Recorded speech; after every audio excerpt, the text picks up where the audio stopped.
രാഹുൽ ഗാന്ധിയെ പലപ്പോഴും പിന്തുണച്ച വ്യക്തിയാണ് കേരള മുഖ്യമന്ത്രി പിണറായി വിജയനെന്നും മുഖ്യമന്ത്രി കേന്ദ്രത്തെ ആക്രമിക്കുന്നില്ലെന്ന് രാഹുൽ ഗാന്ധിയുടെ പ്രസ്താവന വസ്തുതകൾ മനസ്സിലാക്കാതെയാണെന്നും CPIM കേന്ദ്ര കമ്മിറ്റി അംഗം PK ശ്രീമതി ടീച്ചർ കണ്ണൂരിൽ വാർത്താ സമ്മേളനത്തിൽ സംസാരിക്കുകയായിരുന്നു അവർ.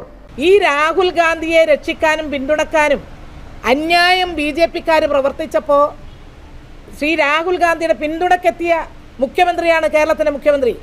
നിങ്ങൾ ഓർക്കുന്നുണ്ടാകും, ഖത്തയിൽ ജമ്മു കാശ്മീരിൽ ഒരു പെൺകുട്ടി റേപ്പ് ചെയ്യപ്പെട്ടപ്പോൾ അതിലൊരു BJP-കാരനുണ്ട്, BJP-യുടെ ഒരു മന്ത്രിയും കൂടി അതിൽ ഉണ്ട് എന്ന് വന്നപ്പോൾ അതെല്ലാം കാണാൻ വലിയ വിഷയമായി.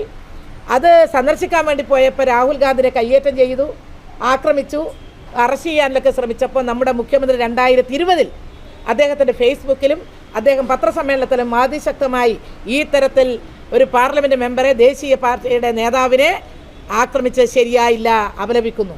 ഈ 2023 വീണ്ടും ശ്രീ രാഹുൽ ഗാന്ധിയെ വേട്ടയാടി ED വേട്ടയാടി അദ്ദേഹത്തിനെ അറസ്റ്റ് ചെയ്തു, ജയിലിലടച്ചു.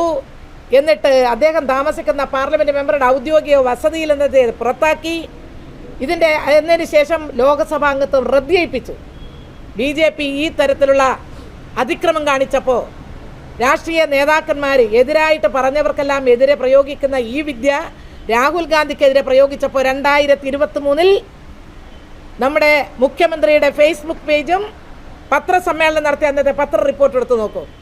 ഇത് അങ്ങേയറ്റം ജനാധിപത്യ വിരുദ്ധമായിട്ടുള്ള നടപടിയാണ്.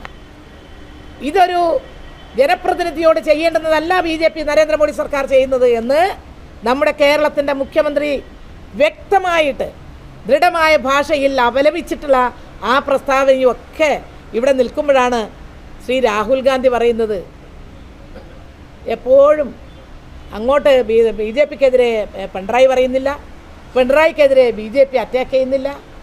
വസ്തുതകൾ മനസ്സിലാക്കിയിട്ട് വേണം ഒരു ദേശീയ നേതാവ് ഇതുപോലെ പ്രതികരിക്കാൻ. കണ്ണൂർ പാർലമെന്റ് മണ്ഡലത്തിൽ വൻ ഭൂരിപക്ഷത്തോടെ ജയിക്കുമെന്ന ശുഭാപ്തി വിശ്വാസമാണ് ഇടതുപക്ഷത്തിനുള്ളതെന്നും തെരഞ്ഞെടുപ്പ് ചട്ടങ്ങൾ ലംഘിക്കുന്നതിനോട് ഒരു കാരണവശാലും കൂട്ടുനിൽക്കുന്ന പാർട്ടിയല്ല CPIM എന്നും അവർ പറഞ്ഞു. പാർലമെന്റ് മെമ്പർ എന്ന നിലയിൽ UDF സ്ഥാനാർത്ഥി തന്റെ ചോദ്യത്തിന് ഉത്തരം നൽകണം. MP എന്ന നിലയിൽ 5 വർഷം കൊണ്ട് ഏതൊക്കെ പദ്ധതികൾ നടപ്പാക്കി എന്നതിന്റെ പ്രോഗ്രസ് റിപ്പോർട്ട് പുറത്തിറക്കണമെന്ന് ആവശ്യപ്പെട്ടെങ്കിലും ഇതുവരെ ഒരു മറുപടിയും നൽകിയില്ലെന്നും PK ശ്രീമതി ടീച്ചർ പറഞ്ഞു. News desk city news.